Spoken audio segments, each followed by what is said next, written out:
You are listening to the Wannabe Collective, your new variety podcast featuring every fandom that you could possibly think of. On the Wannabe Collective, all wannabes are welcome. Welcome, everybody. Welcome to the show. You are listening to Keeping It Real from Wannabe Critic Productions. Tonight, we have a special show. It's a what's the right word? A reconvergence? That's not right. Like, what's a reconvening? Yeah, a reassembling of a very special group. Me, Caleb, and Guy Mace, the resident 007 expert. We are here to finish what we started. Well, take another step in finishing what we started. We are going to be reviewing 4/5 of the way there. 4/5. Yeah, exactly. Yeah. Wait, is there 2 more movies? It's just 1 more, right? No, we're on the 4th. This is 4 or 5. 4/5. Well, this is what this is. Yeah. This is really the 4th movie, isn't it? Yeah. Wow, that is wild. Like, Daniel Craig really did 5 Bond movies. Why did I think a little against his will, but yes. Yeah, I'm like, why did I think that this was the 3rd movie for some reason? That's bad. That is not good. The fact that I was like, oh yeah, there's. Well, we talked about this previously. The first one, the Casino Royale, wasn't that like 2006 or something like that? Yeah. So I mean, that's 2005 crazy. or something. 14, 15 years. Yeah, he's been doing this. It's kind of crazy. No wonder he wants to call it quits. Yeah, no, I mean, I wouldn't. Yeah, I don't blame him. I don't blame him at all. But we are here to continue our journey through the 007 movies. Spectre, it's here. We're about to talk about it. It's been a while since we podcasted, you guys. It's been like. Has it been literally since like summer since we've sat down to do one of these? How long has it been? I think it was like October-ish, maybe. Was it? Yeah, I don't think it's been that long. Yeah, okay. Yeah. Well, you see how freaking idiotic I am. Anyways, nevertheless, I'm really excited to be here with you guys doing this, and I'm excited to hear what you guys have been up to. So, Caleb, what's been new in your world? Nothing. Boring. Seriously. Not a whole lot. Just same old watching football, which Guy has more exciting news to share on that front than I do. But just enjoying the Chiefs' little run through the playoffs. It's been keeping life a little exciting, giving me something to look forward to at the end of each week. Nothing too much. All right. Well, there you have. Yeah, your wife had sent a Snapchat to me and Emma. And it was whenever, like, we were both kind of joking about it. We were like, because we went to a game in Boston with you a few years ago. And I just remember, like, kind of, like, looking down at you. And, like, whenever it wasn't looking good for the Chiefs. And, like, you just looked so stressed out. And, like, you're kind of, like, pacing back and forth. So, like, during that game, the playoff game, which was the week of, at this point, it was last week. So, it's January 28th right now. So, last week. She sent us a Snapchat of you kind of doing that same thing, and then whenever something bad happened, like, it was kind of funny. Like, you just, like, slammed, like, a ball on the ground. You're like, dang it! Like, threw it, and, like, the Snapchat ended, and I felt for you because I was like, God, he must be, if I'm stressed out, like, I'm a pretty casual fan. Like, if I'm stressed out, like, Caleb has to be over the moon stressed out, because you are the chief in New York, after all. But... yeah, I mean, how did you feel, like, after they came away with that win, or, like, sent it into overtime with 13 seconds left on the clock? Like, what was kind of, like, going through your mind? Felt like I needed to call 911. No, it was pretty incredible. I was actually trying really, really hard to kind of contain it all. It was really frustrating because that game, the Chiefs had every opportunity to win that game and to win it fairly handedly, but they kind of just...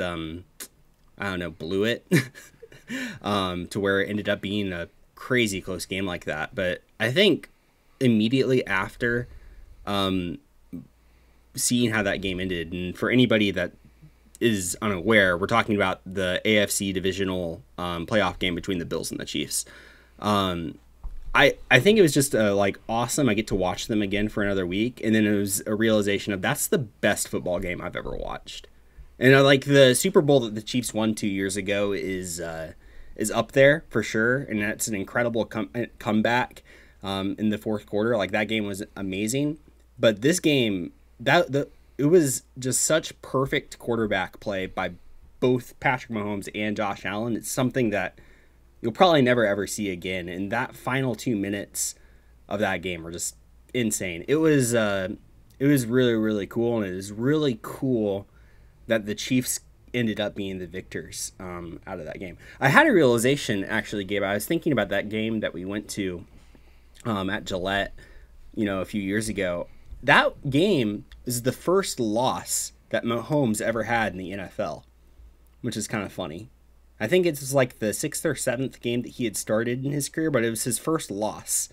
And it came at the hands of, Tom Brady and Rob Gronkowski, so wasn't too big of a deal. But yeah, that was his first ever loss. We witnessed that. Yeah. You were there. Yeah. It was kind of crazy because that was just such like an unsatisfying game too, because it just felt like the way that they lost, like in the last few minutes, Mahomes didn't even get a chance to get back on the field. And I don't know, like it just felt very, well, that was a really good game, because that was another one where the Chiefs fell down early and Mahomes battled the way back, and they had a chance to win that game at the end. I mean, that was an incredible game, and Brady pulled it out. But yeah, kind of a funny little moment in history. Yeah, and now look at who'd have thought? Yeah, who'd have thought? Not me. Look at us now. Look at where the Chiefs are at now. It's kind of crazy, but yeah. Well, do you think they're gonna beat the Bengals? I do, actually. But football's a crazy game. There can be a million different outcomes, and the Bengals are a really, really talented team. So if the Chiefs lose, I'm trying not to get myself too. I'm gonna try to not get myself too worked up, because the Chiefs have done something that no other team has ever done. They've hosted 4 straight AFC Championship games. No other team has done that. That includes all of those Patriots teams. And Mahomes, every season that he's started, he's taken the Chiefs to the AFC Championship game. So just that precedent is historic in itself. And, fan base can get kind of spoiled really, really quickly. But the level of success that they're having is just crazy. So I'm trying not to get too worked up if they don't end up winning this game. I mean, everything from here on out is kind of just gravy in my mind, or that's the way I'm trying to see it. Well, and like for me too, and sorry, Guy, if you're trying to add on to anything, like I'm just kind of going back and forth here. Man, how much more of like a dude show is this? Like football and James Bond, like in the same show. That's like the focus of this discussion. So, I don't know how long we're gonna be here, but if you don't like it, you can leave. How about that, listeners? No, we appreciate you being here. Please don't leave. So I will be 100% honest with you. I have not watched every single game. Like Emma is religious about Chiefs football. She watches every game, no matter what. So to me, it was like, oh, it's the playoffs. It's probably going to be good, whatever. So I remember like watching it. But was I crazy to think as I'm watching that game that the Bills were the better football team, like in a lot of areas? What areas specifically? So it just felt like, I don't know. The Josh Allen area. Yeah, that's it just kind of felt like. You're wrong, because Josh Allen was not the best quarterback in that game. Oh, I'm not saying he's better. I'm not saying he's better than Mahomes, but Josh Allen is a force to be reckoned with from a quarterback perspective. I don't know why he doesn't run more than he does, because nobody can stop him. The dude's 6'6", 250, and can run. I mean, Mahomes, he can run pretty good, but I mean, he hurt 2 of our players, like running over them. So, I mean, that's unheard of for a quarterback. Yeah. Yeah. And sorry, no, go ahead. I'll say what I mean here in a second. Like, cause better is not the right word. It kind of reminded me of like, so whenever Mahomes was making strides and like the Chiefs were really like pushing through, and it was like, holy crap, like, are they really going to do this a few years ago? It kind of felt like watching another team do that same thing. And I was like this is crazy to see this happening, And I think that's kind of what I meant is there was just like a confidence there, like that seemed more apparent. And maybe it's because, the Chiefs have hosted 4 straight games. Like they kind of maybe have not necessarily lost the hunger as much. I mean, obviously they won, but maybe like they've kind of gotten used to it. Whereas, you're playing up against this other team that has been relatively whatever. You know, they've done pretty well this season, obviously. So I don't know, it was interesting to watch like the momentum kind of build up for them and like keep pushing on. You know what I mean? Like, are you picking up what I'm laying down at all? Yeah, definitely. And Josh Allen is an incredible quarterback, and we're going to watch them battle it out. Like, he is truly an elite quarterback. But I'll just note two things about that game and about the Chiefs and the Bills. One, Mahomes is going up against the number 1 rated defense in that game in the Bills. The Bills had the best defense in the NFL coming into that game, and Mahomes shredded them. Allen was facing a Chiefs defense that has been much improved, but was missing 2 of their most important defensive players due to injury. Totally. Tyrann Mathieu, who went out of that game super early, who's basically the focal point of that defense. He gets everything set up.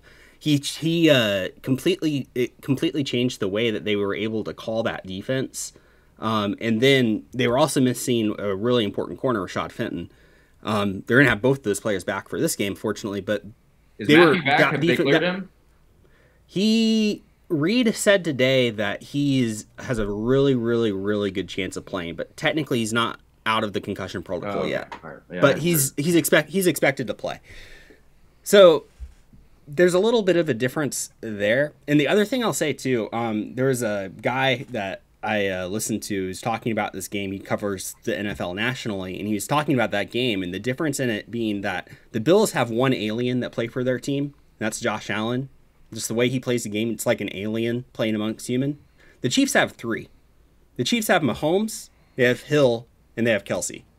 And all 3 of those players were incredible in that game. And without those 3, without what Kelsey did on that final 13-second drive, without what Hill did in that crazy, play that he made with a minute left, and then just the way that the defense has to alter their entire way that they cover the offense because of him on the field and his speed, it completely changes everything. So it's kind of almost the difference. I mean, those guys just completely put the Chiefs on another level that kind of make up for a lot of the little mistakes here and there. But anyways, glad everyone's tuned in for this makeshift Chiefs podcast. The Chief of New York has spoken, ladies and gentlemen. Look, this is, I mean, literally, like, I had that thought in mind. I'm like, when you're podcasting, we talk about this all the time, like, you might say something that you might half-heartedly believe is true, but sometimes you're saying stuff just to see, like, how is someone going to react to this? And Caleb didn't miss a beat. He was like, okay, look. So, it was a lot of fun to watch. And there was multiple times I was legitimately worried because I was like, oh my God, this isn't looking good. But the point, I think we were actually talking about it, like in our family thread, like whenever they started celebrating, like immediately, and the Bills, that in my mind I was thinking like, wow, they're really celebrating here. I mean, like, which that's fine because we see that happen all the time in the NFL. But yeah, we saw what happened. I can't really blame them for that because what the Chiefs did there is unprecedented. Hard to repeat. Yeah. Like that game is going to go down in history as the 13-second game. Just as, there's the Music City Miracle and the Immaculate Reception and all these other games that are known by these terms. That game is going to be known as 13 seconds. Like that's the game. And it's because, that doesn't happen. Like, that just does not happen. So I can't even really blame them for celebrating. But I will never get the picture of Josh Allen sitting on that bench, just wide eyes, just like staring off into the abyss. That was the same thing I thought of. I was like, okay, guys, it was just a lot of fun to watch. So we'll see. We're gonna see what happens. But Guy, do you have anything you wanted to add to that whole discussion? Well, only that since Caleb named that game 13-second game, I am increasingly depressed I did not go to it. We talked a little bit about before we got on air here that I had tickets to that game, and I chose not to go. I sold those tickets, and what's extra depressing is that the Kelsey touchdown that won it, as well as the Tyreek touchdown where he ran 40 yards and grabbed the pom-poms of the cheerleader, and Mahomes had to come over and get him so he wouldn't be penalized. That's right by my seats. I mean, that would have been right in front of me. So that's very depressing. But no, let me add my 2 cents on that. And I want to state, I am not near the aficionado that Caleb is on the Chiefs. I am somewhere between a casual and a serious fan. My 14-year-old son has kind of drugged me into this. He is a fanatic for the Chiefs, but Josh Allen is not a better quarterback than Mahomes. He's a different quarterback, but I do think what we've got there is a Tom Brady, what's his face? Peyton Manning. Yeah, Peyton Manning matchup. I mean, I think you are seeing the makings of that, something we're going to see play out for the next 10, 15 years, and it'll be phenomenal. And I think that, the one thing about the Bills, they're not a better team either. They're very hot and cold. I mean, they were so inconsistent this year. But when they are on, man, they're tough to beat. And that's the team that showed up to that game because, here they are. They know the path to the Super Bowl is through the Chiefs and through Mahomes. They knew that, as evidenced by 4 AFC championships. They walk into Arrowhead, which is like the worst place to come. And so, they showed up ready to play. Well, fortunately, so did the Chiefs. Not to mention they had beaten the Chiefs earlier in the season. Exactly. And we were there. I was at that game, and it sucked. It sucked. It was like, oh, my God, this is horrible, But it was terrible. That was my first thought, like when we first started the game. That was literally the only other game I had watched this season was that other Bills game. So literally, we were there at the first one. We were, we watched obviously last week, and my first thought was like, they're probably not, Chiefs. They're probably not going to win. It's okay. Like maybe this is the Bills' time to shine, and then we were all proven wrong. So I'm really, really, really exciting. I'm glad I watched it. Like. Took the time to actually watch the game. As we decide to transition to the topic that we actually were supposed to be talking about tonight, let's get this out of the way. So, this is actually prior to the AFC Championship. Yes. Which is this weekend, and then of course the Super Bowl 2 weeks after that. So I want to make some predictions here. I want to get you guys out on the table. All right, I'll go first. All right. I predict that the Chiefs will beat the Bengals this weekend. I don't think the Bengals are anywhere near the caliber of the Chiefs. But as Caleb said, football's a weird game. Anybody can beat anybody on a given day. But I do think the Chiefs will be victorious. I think they will match up against the Rams in the Super Bowl. That's my thought. And I think the Chiefs will win the Super Bowl. Yeah. I am with Guy on that, and that's the matchup I want to see really badly too. I think the Chiefs will beat the Bengals. I think they have the capabilities, but again, football's a crazy sport. And yeah, I want to see them play against the Rams. The Rams have so much awesome talent especially on defense. Aaron Donald and Jalen Ramsey, they're so good, and I want to see the Chiefs match up against Aaron Donald. Defense. Yep. And I think that the Chiefs can beat the Rams. I think that will be a really, really good game. And again, I think even if the Chiefs lose that game, it won't be too emotionally bad because it would be kind of cool to see Stafford and Donald and all those guys get a Super Bowl ring. Yeah. Even if the Chiefs were to lose, obviously I think the Chiefs will win that game. But even if they were to lose, it's going to be a lot better than watching Brady get an 8th ring or whatever. So, I really hope it's a Chiefs-Rams Super Bowl. Yeah. The only bad part of that is that Rams have home field advantage. So, I honestly think so. That's an interesting thing. I guess the Rams don't have a whole lot of fans. In fact, they're worried that for this week's game, there's going to be more 49ers fans in that stadium than Rams fans. Yeah. Yeah. So, and the Chiefs travel so well. I've heard a lot of analysts say that if it ends up being a Chiefs-Rams Super Bowl, that stadium will probably be mostly Chiefs fans, which is kind of crazy to think about. Yeah, it is. Yeah. Caleb, did you there was a hand on your window, but it was just my mouse. Oh, that's freaky. Yeah, it was kind of weird. Sorry. Caleb raised his hand. Yes. I would love to see the Chiefs go to the Super Bowl again. It'd be awesome.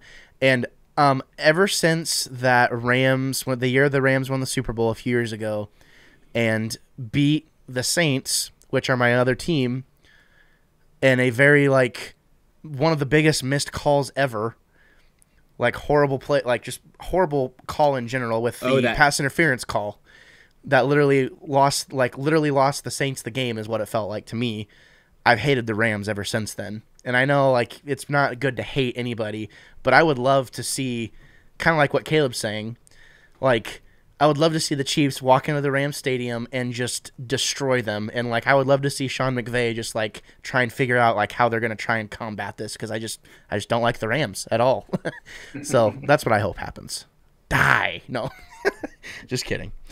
All right, it's been 20 minutes of football talk. The dude talk of football needs to shift to the dude talk of 007.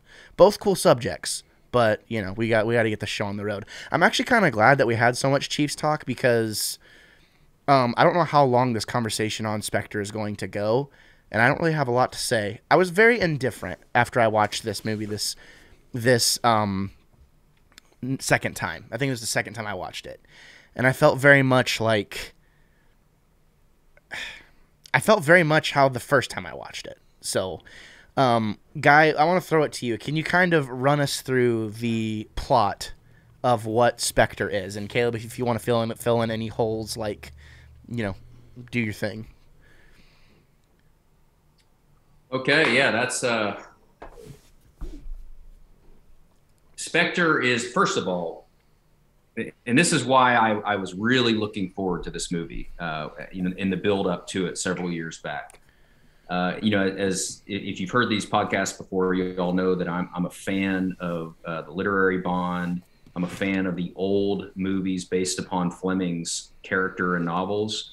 And Spectre is a character, if you want to call it that, from Fleming's world, from the old movies, from his books. Spectre, I had to actually write it down because it's so long, is an acronym, and it stands for Special Executive for Counterintelligence, Terrorism, Revenge, and Extortion. That is what Spectre stands for. And it's basically a criminal cabal, a criminal organization that doesn't care about country, nation, borders, agendas. It only cares about itself and furthering itself. And it will work with anybody and against anybody that it deems necessary. So Spectre, the movie, is the introduction of that character to the Daniel Craig franchise. The previous three movies, which involve Le Chiffre as the main villain in Casino Royale, Mr. Green, the main villain in Quantum of Solace, and Mr. Silver, the main villain in it's named after his house. I'm going blank here. Skyfall. There you go. Those are all what you would call lieutenants or generals of the Spectre organization. So they're the top, some of the top guys. Your capos. However, we meet the top guy of Spectre in Spectre, and that is Ernst Stavro Blofeld. And that is the primary villain that Bond fought in the books and in the old movies. And so I was really excited that Spectre, the character, as well as Blofeld, the character, were going to be introduced in this movie, and really had a lot of high hopes that it would be executed well. And we'll talk about whether it was executed well as we get into it. But that is really what Spectre is about. It's introducing Spectre, the character. It's introducing Blofeld, the man behind the organization, and why he's so ticked off at Bond, and kind of is furthering Spectre's agenda in the movie, but also seeking to try to get revenge on Bond at the same time. And of course, the movie's based upon why he cares so much about this guy named James Bond. Well done. Okay. Yeah, no, I thought that was great. I want to say this, like, Caleb, did you have anything you wanted to add to that, or are you good?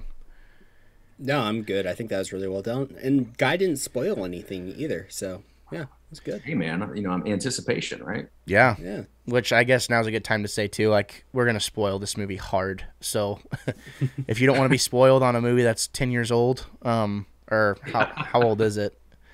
I mean, it's been out for a while, so now's your chance.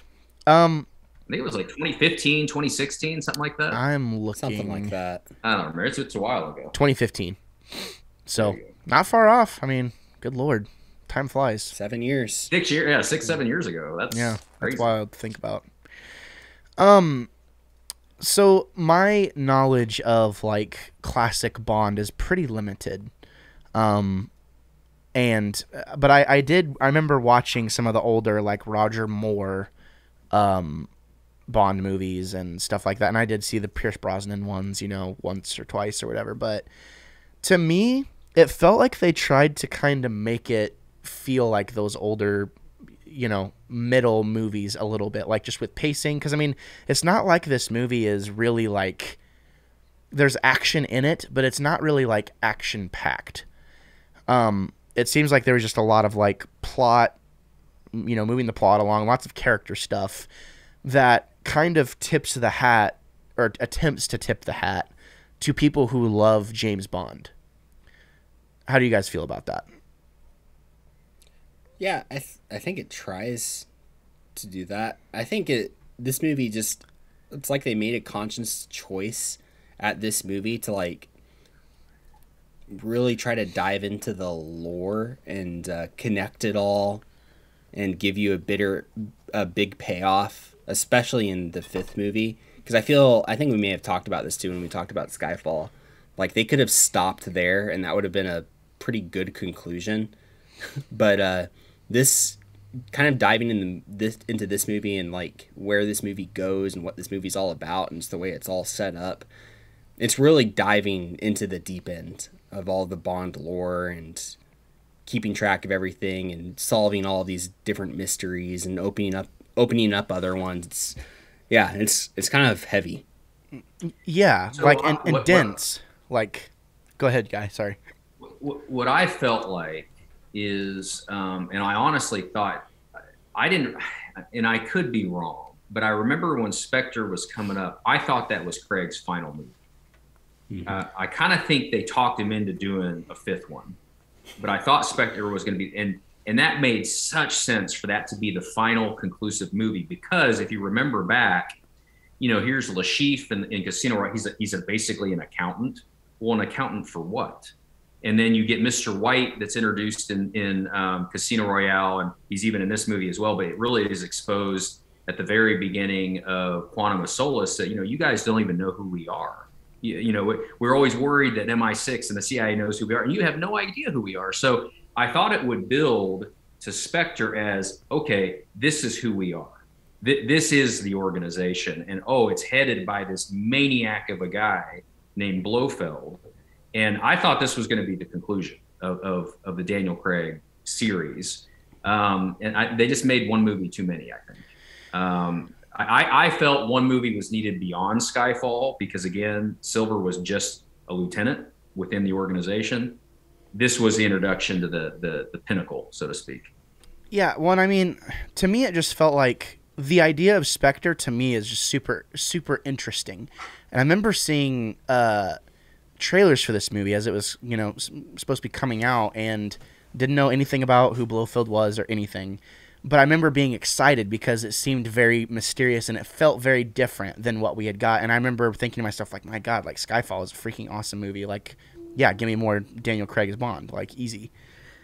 But I feel like all they did was like add more mystery to this organization after a lot of stuff has been exposed, to where finally it's like whenever they revealed the bad guy, who he was and like what was happening, I still feel like I didn't know anything about what was like happening, or it didn't feel, I mean I did, but it just wasn't like satisfying. Did you guys feel that at all? So I think that I actually wrote down, I never do this for these podcasts, Gabe, but I took some notes here. All right, because you're a podcaster guy. That's why. I jotted down some thoughts. All right.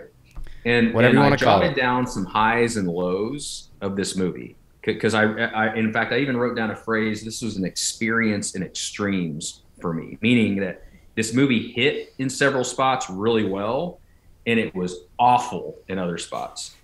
But I do think a few of the areas that it hit, and I'll go ahead and say this, I feel that the casting choice of Christoph Waltz for Blofeld was brilliant. He was awesome. And there was one scene I feel the best scene of the entire movie, is when Bond sneaks into the secret meeting of Spectre and he gets to see those guys sitting around the table. That's the pinnacle scene of the movie because it is so classic. Even the way that when Blofeld enters the room, he doesn't touch anything. You don't see his face. You know, his assistant comes up and positions the mic for him.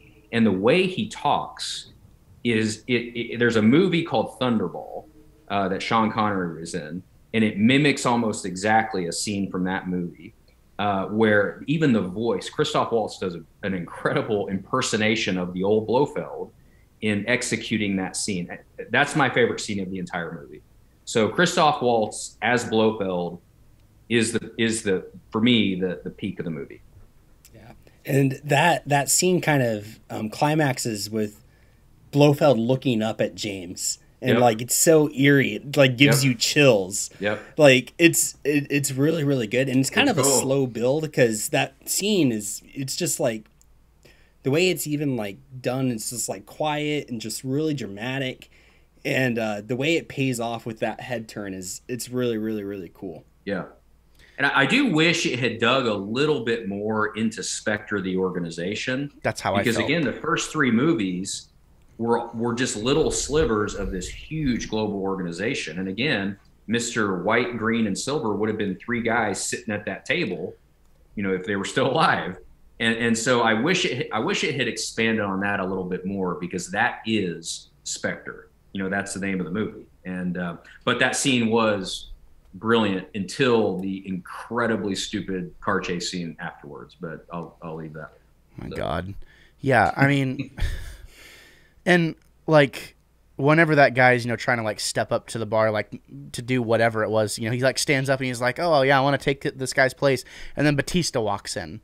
Yeah. I just remember thinking like that was just so like dumb, like to put, it just felt wrong. I remember thinking there was a lot that just seemed very cheesy about this movie.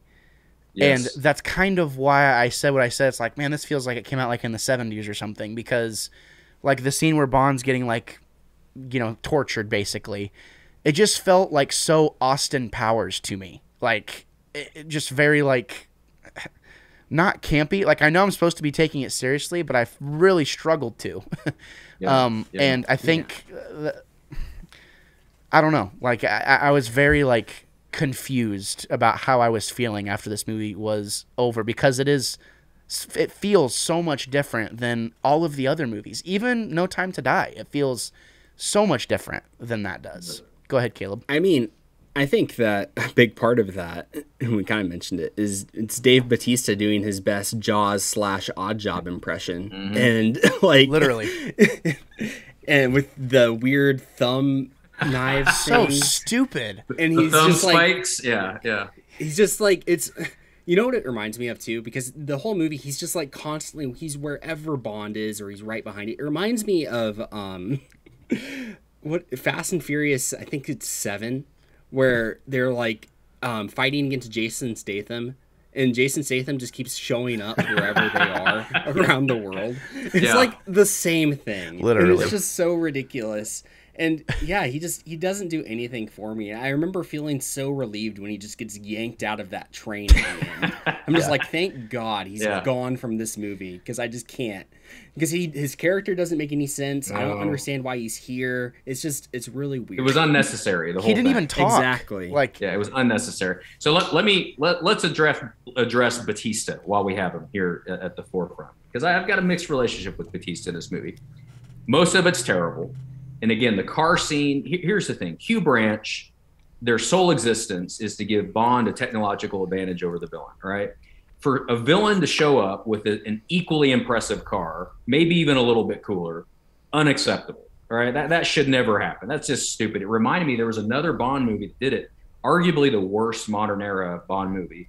And it's, I had to write it down because I couldn't remember it. Die Another Day. And that's the one with Halle Berry. It's the dude with the diamonds, face, yes, chasing Pierce Brosnan. He's got an equally cool, you know, Jaguar with, you know, missile. It's stupid. That should never happen. Go ahead, Gabe. Guys, is this because you like Jaguars more than Aston Martins? No. Jaguars are way better. I'm sorry. Aston Martins are way better. No. Okay. Just for a villain to show up in the middle of nowhere with a totally tricked out like military supercar is stupid. That just doesn't happen. Anyway, but let me say something about Batista. Mr. Hinks is his name in this movie. I didn't even know that. I had to look it up. The one place where he redeems himself, I will say that the train fight scene that's pretty cool. You know, if you go back and, I mean, that's why Batista didn't need the stupid fingernails. He didn't need he never speaks, because he does have a presence when it comes to physicality. He can act. And he's a massive man. He is just annihilating Bond, throwing him around. That's a pretty cool scene, actually. Watching it now, because look, here's the thing. Him playing Drax the Destroyer in Guardians of the Galaxy, like, say what you want about that character, that has to be difficult to do. Like, you know, especially like if you want to be like an actor doing this thing, and he kills it in that role. Like, he does a good job as that person. I've seen him act in other things where it's like, I kind of like you, like, doing what you're doing here. But just to see him come on screen and not really say anything, I just kept going back to Drax in my mind.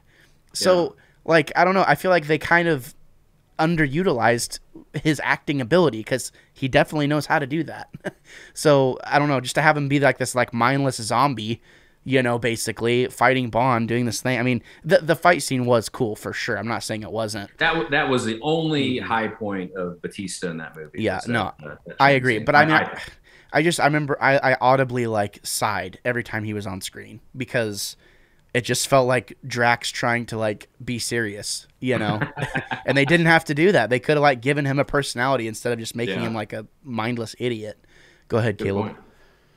I'm trying to think. I think it's when they're doing the snow chase and they've kidnapped Swan, and they're, like, in the car going down the mountain, and Swan, like, takes out, like, an agent or, you know, one of her kidnappers in the back seat, and Batista's, like, just sitting in the front. He just turns around and, like, points a gun at her and just doesn't say anything. Yeah. And I'm just like, what is this? Yeah. I'm like, this scene, other than that, is super cool with the plane and the cars, and it's just, and then with Q is also, like, trying to, like, that was really cool. And then Batista's just there, and then somehow he survives the end, and Bond in a just he goes through the windshield, but he survives.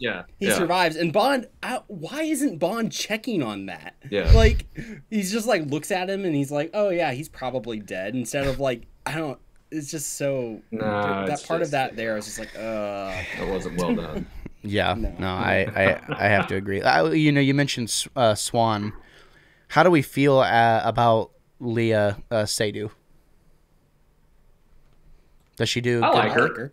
Yeah, I do too. Yeah, I think them ending up together at the end could have been like, I don't know. It felt almost, that whole ending sequence, you know, with the helicopter and like him like coming in to save the day and like, you know, get the girl and all this stuff. It felt like in that moment, it felt classic in the sense of whenever you go back and watch those older Bond movies and you're like, oh yeah, this was like amazing for the time. Like, oh, this is a classic, right? You're watching that moment play out, and that's kind of what I thought. Is like, this feels kind of like that. You know, that whole last sequence of them being tortured, them trying to escape, you know, the villain, you know, still being alive, like, I'll get you, you know. I mean, it felt right, and I felt like they had a pretty good chemistry, you know. And I remember I really like her, like, as an actress. I think she does a good job. There's a scene whenever they're like in that villa, or not villa, but like that hotel room, right? And she like points her finger at him, and she's like, you know, like just kind of like taunting him, you know, a little bit and all that stuff. I thought they worked well together, like, you know, with their chemistry and stuff. But how do you guys feel about her? Yeah, I mean, she's definitely my favorite Bond girl out of the two that were in this movie. Yeah. Yeah. Comparing her and the like 60-year-old widow. Oh, come on, Monica Bellucci, don't be dogging her now. She's a little older than normal, but I mean that's a beautiful woman. She's classic. I'm sorry, but it was also that was also very awkward. Just really weird, man. Yeah. Really weird. Yeah. really weird.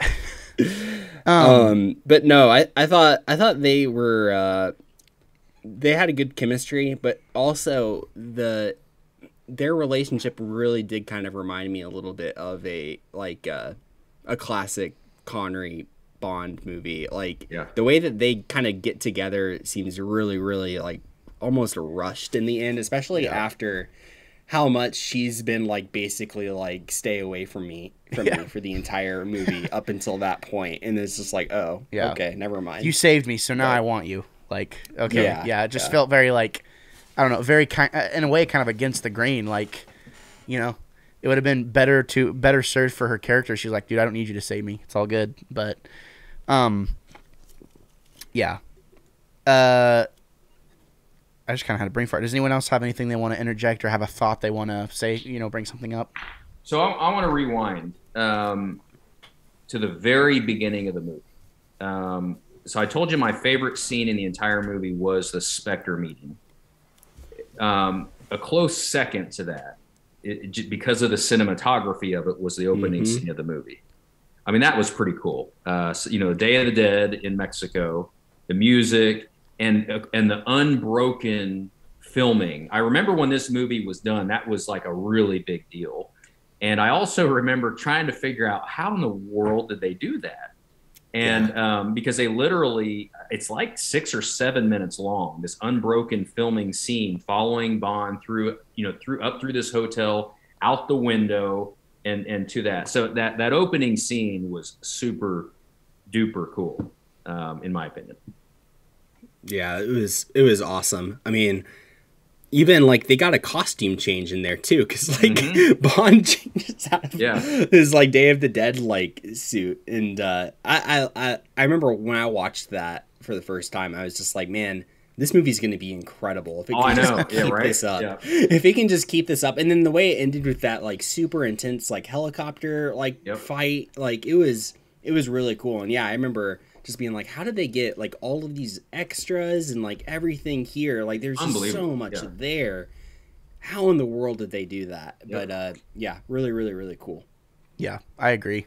I have to ask the question, like, how well do you think this like movie fits in the grander scheme of things? And then also another question is, because of how this movie is, do you think the final movie isn't quite as good as it could have been because of how this movie is?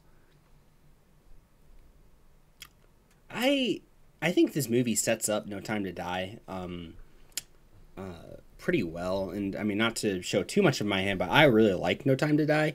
And I think that this movie, in a sense, kind of walks or maybe crawls a little bit so that No Time to Die can run. And it sets up, especially kind of sets up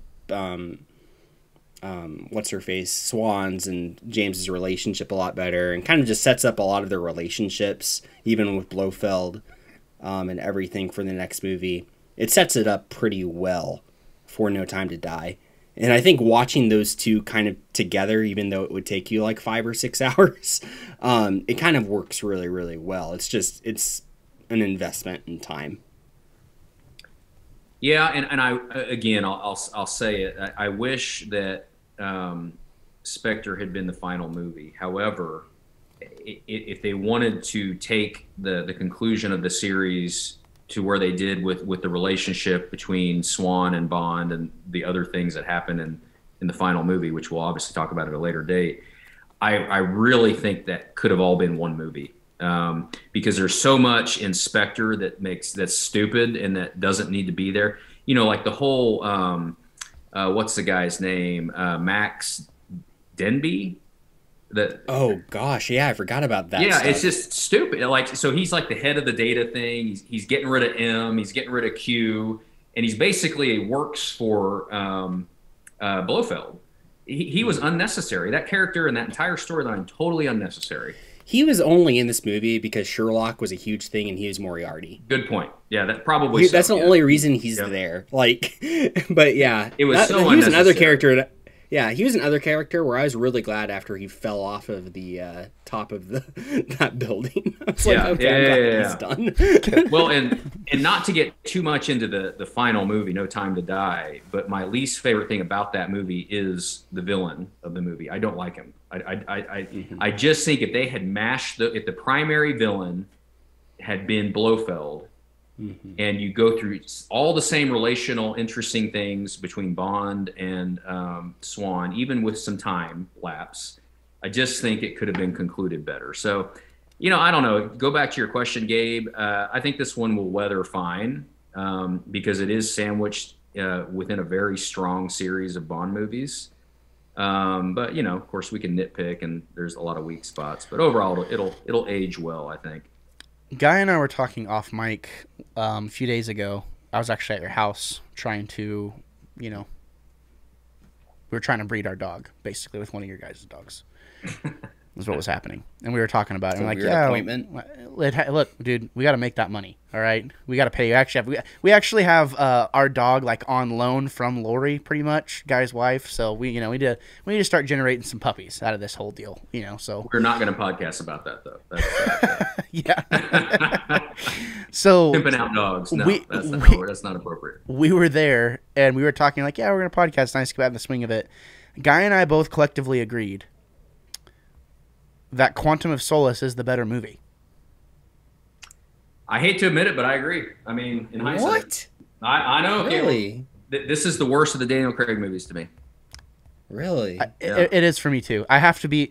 And here's the thing. Like, I think if you have the ability to set aside expectation of what you really want to see because of how other movies have been done in this series. Like, for instance, the fact that they had, the idea to make this, and because I do feel like it feels just so much different than the other movies do.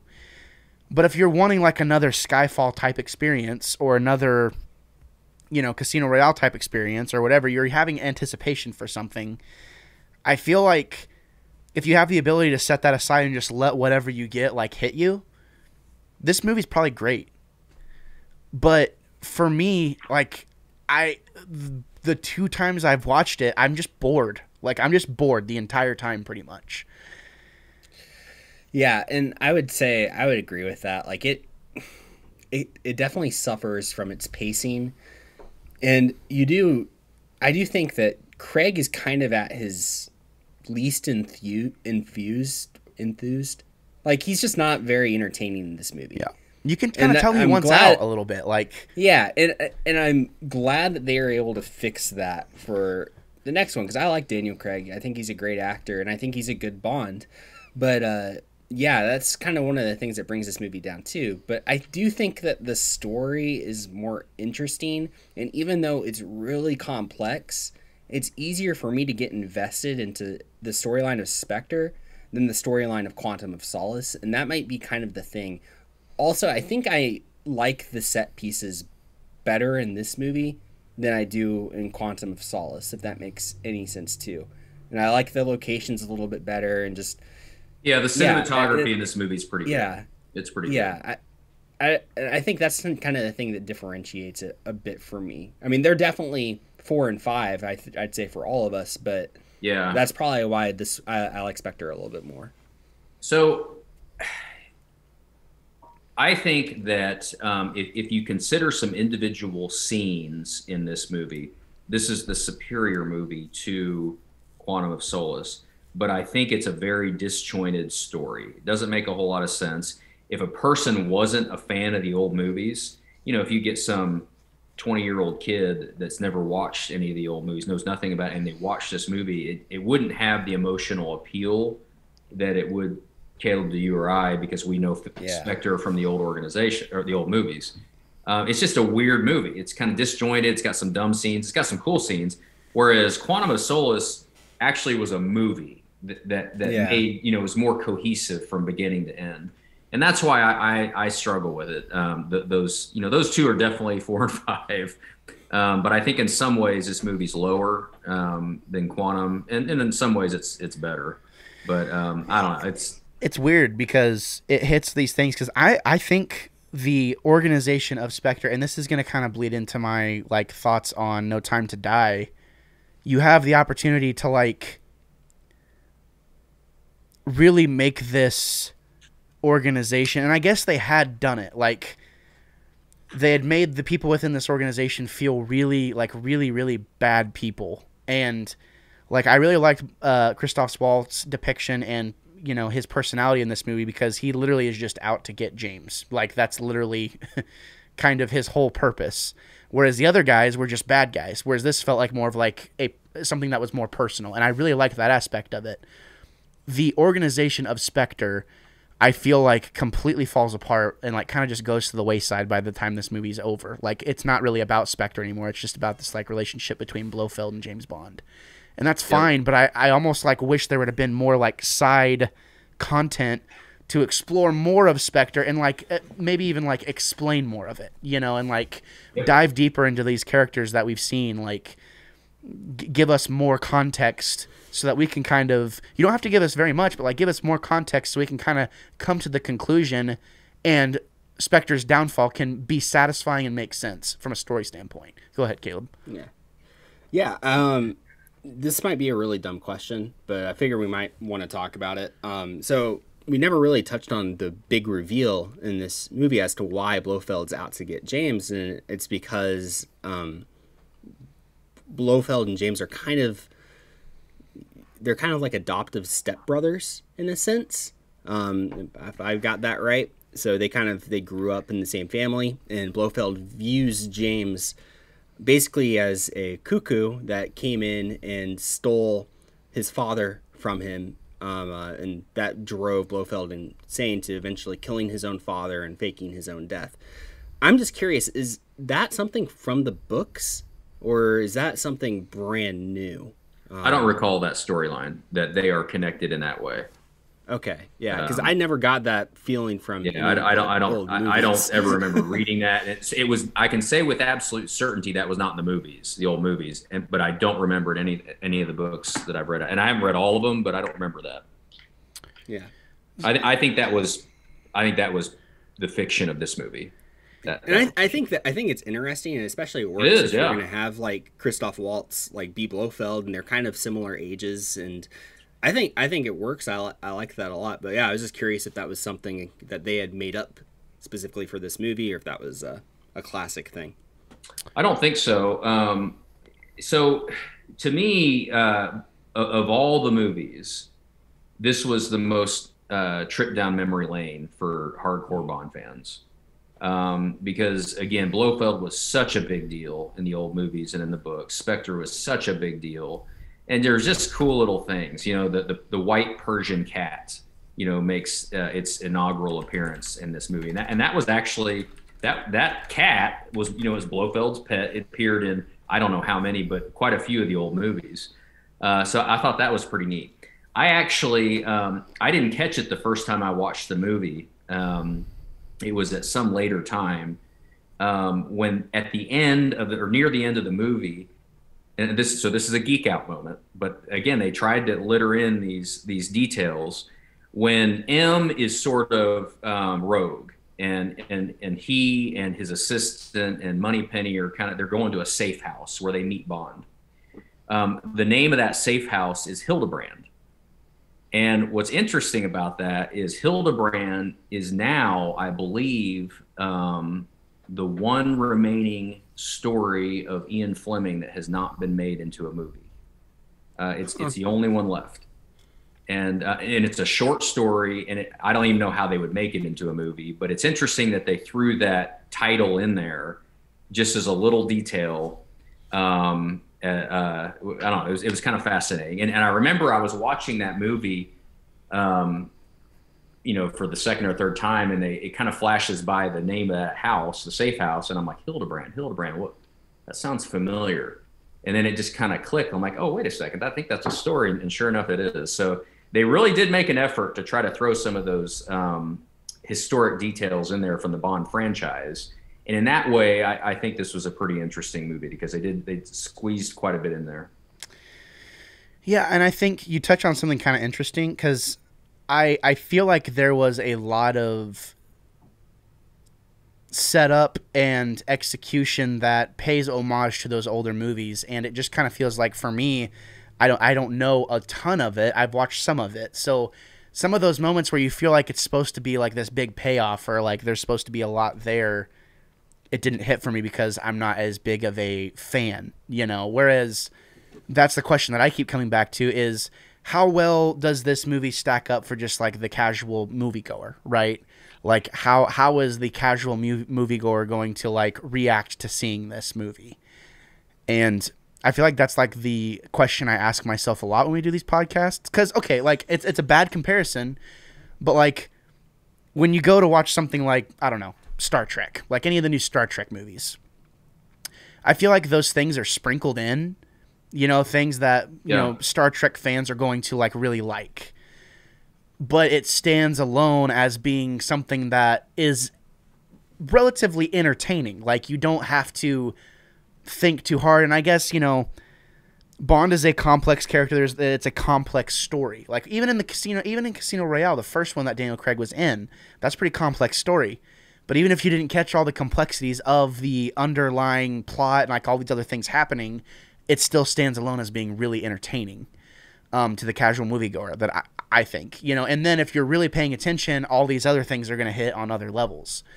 Because, as a kid, not really paying attention to these like subplots and underlying plots, watching it, I'm not thinking about Spectre. I'm not thinking about all this setup. I'm thinking, wow, like Daniel Craig really is cool and he does really cool things. And like, I don't really know what's happening in this poker game right now, but, like as a kid, that's what it felt like, even as just a young person going to the theater. Whereas the difference in storytelling and execution, in Casino Royale versus even this movie, it's so different. This is like built for James Bond fans, it feels like. And I guess 100%. 100%. In a way, it doesn't really feel fair because I remember going to the theater and being like, dude, I have no idea what the frick just happened. Like, I don't know why I should be, I don't know what I should think is cool about this movie.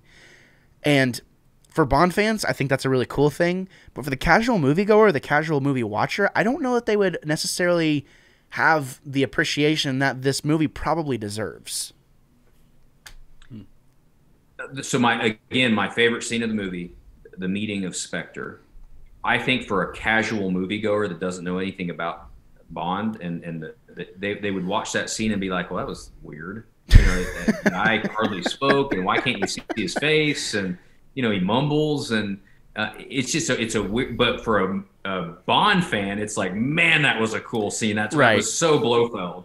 And so, yeah, I mean, I think your example for Star Trek is right on par because you've got these iconic movies that came before and these iconic actors that portrayed these characters before that these new movies are trying to build off of.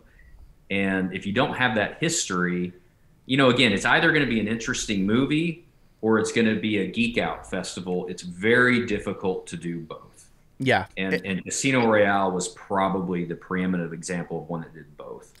But this movie was a geek out movie for Bond people, I think. Yeah, no, and that's great. And I guess, after you make a really good movie, a great movie in Casino Royale, you make an okay movie in Quantum of Solace, then you come back to it in Skyfall and really round out the story is what it felt like. I guess after you do that, you make a solid trilogy.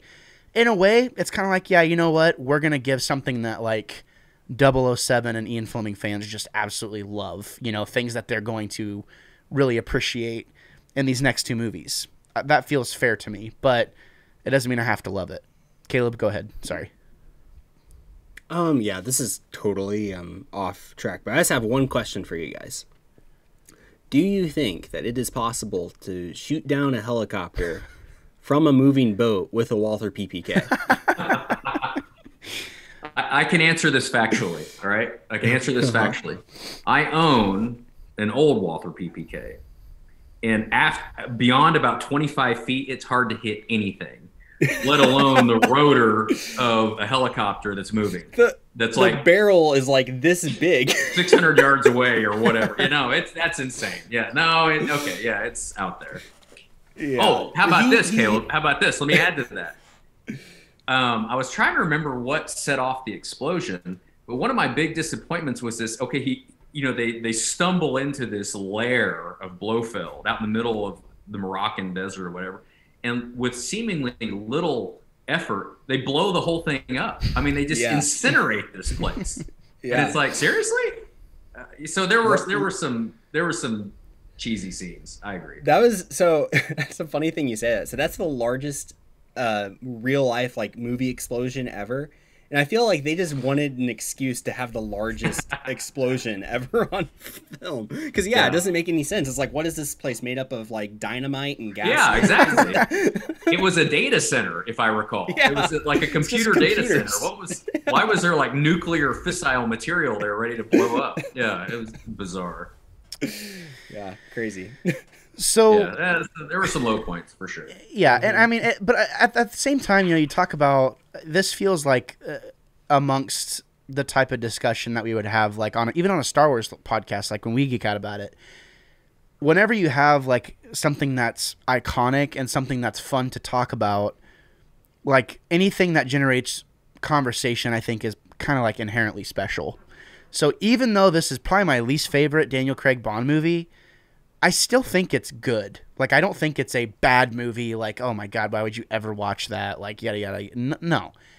It is I do think it's a good movie. It's one of those ones that I think, like, you could revisit it and, like, chew on it and get more and more out of it each time you watch it.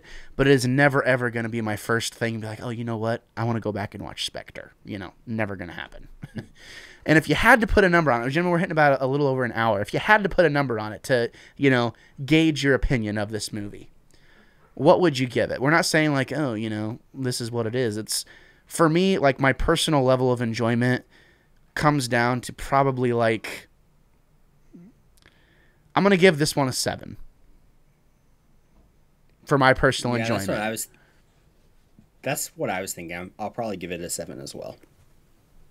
Yeah, it was a high 6, 7-ish range. I think that's about what I rated Quantum at. So it's a similar rating to that movie.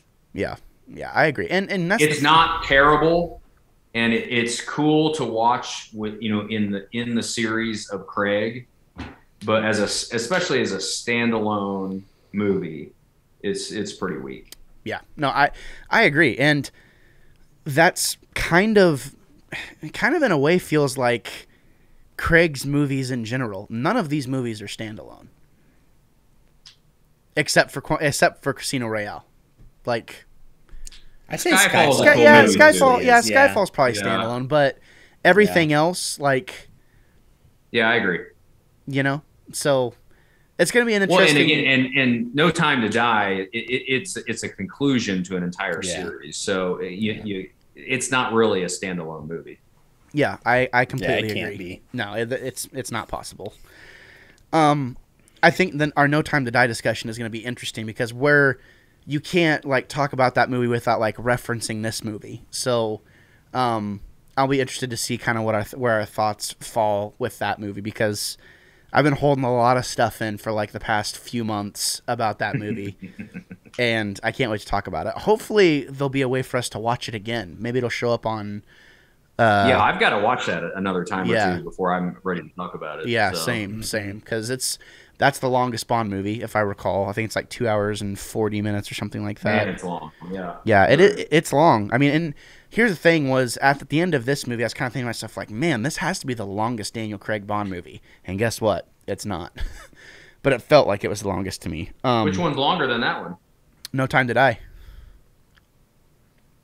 Oh, I'm sorry. Spectre. You said Spectre. You thought that was the longest one, but No Time to Die. Okay. It felt like the longest one to me. Yeah. Spectre did. Well, yeah. It doesn't flow very good. Yeah. So. Quantum's the shortest one, right? Let me check. I feel like it has to be. This is on in the moment fact checking right here. This is how you podcast right here, guys. So can I try ranking it myself, like from longest to shortest, before you tell the answer? Sure. Okay, I'm gonna say No Time to Die is the longest, then Spectre, then Casino Royale, then Skyfall, and then Quantum. So which one did you say was the longest? No Time to Die. Okay. And then what did you say was after that? Spectre. Or is it Casino? Okay. Hold on. Going through it. Ooh. Casino Royale is 2 hours and 24 minutes. Skyfall is 2 hours and 23 minutes. Really? I didn't realize Skyfall was that long. I would have thought Casino was shorter than Skyfall too. Yeah, it says it's 1 minute longer. Wow. And then Quantum of Solace is an hour and 46 minutes. So yeah, that's short for a Bond movie. Yeah. That's crazy. But anyways, gentlemen, we've podcasted yet again together. It happened. We had a 20-minute football discussion and a 40-minute James Bond discussion. So I call that a win. If you know what I mean. That seems about right. Yeah, it does. It does. But this was a lot of fun. I appreciate you guys giving your time. I'm excited to get this going. Hopefully No Time to Die will be viewable in some fashion so we can all watch it one more time before we talk about it. And after that, ladies and gentlemen, I think we're going to pick up a new series. I think we're going to go through the Bourne movies. So you can definitely check those out as they start coming out. And who knows, we'll probably get some guests. I think I remember Ryan talking about wanting to join on those discussions. So the Bourne series, I'll say this, and you know how avid of a Bond fan I am, but the Bourne series is the best cinematic espionage series in existence.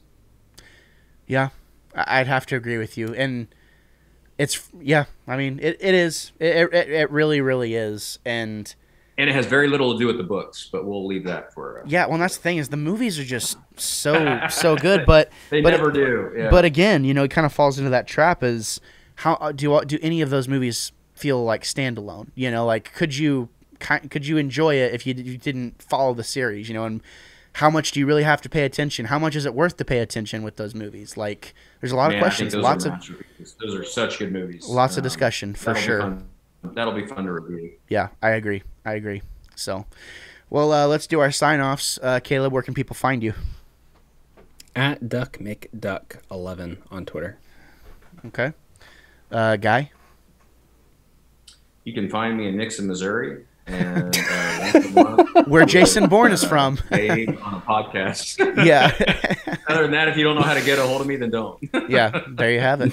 Yeah, I think my question to you is, do you want to be found? Is usually not really. Not at this point in my life. There you have it. I've been found too much. There you have it, ladies and gentlemen.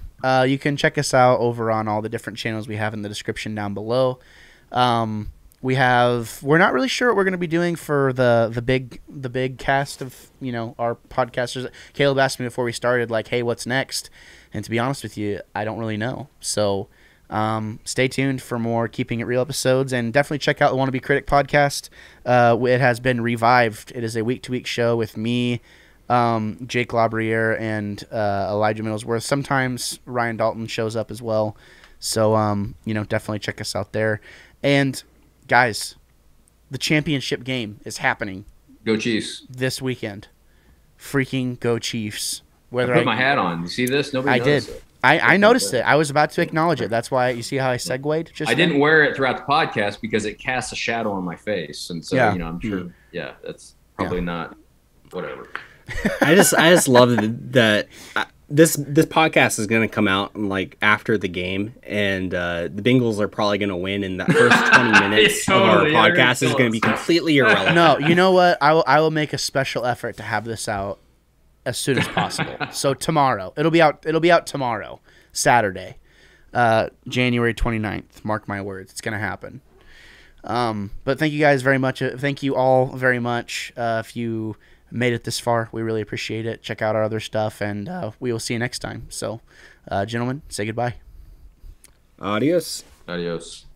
Well, once again, thank you so much for showing up today. I really, really appreciate it. Again, if this is your first time here, consider subscribing. I know that's the thing that all the YouTubers do. Everyone's asking to sub. The fact of the matter is that it doesn't cost you anything to subscribe, and who knows, you might even see a video every now and then that you actually like or may be interested in. Not only that, I do a bunch of stuff, so make sure you check all the information down in the description down below. We got podcasts, we got Let's Plays, we got all kinds of stuff for all kinds of fandoms. So make sure you check that out. I would seriously appreciate it, and I would love to see you around here more. I'm Gabriel Fast. I will always be the Wannabe Critic.